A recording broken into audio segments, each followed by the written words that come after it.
10 ঘন্টায় কত মিনিট হয়? 10 ঘন্টায় কত মিনিট হয়? 10 ঘন্টায় কত মিনিট হয়? 240 মিনিট।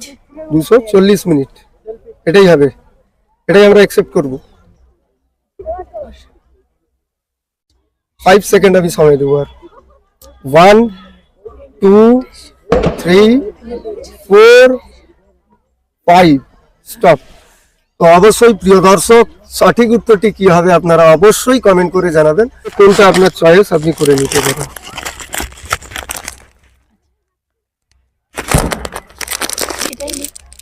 আচ্ছা, MSGK 24-এ এই আমার সঙ্গে এই দাদাদের সাথে আলাপ হয়ে খুবই ভালো লাগলো।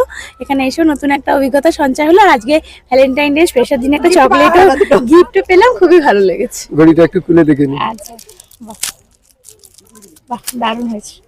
ঠিক আছে, অসংখ্য ধন্যবাদ, থ্যাংক ইউ। ভালো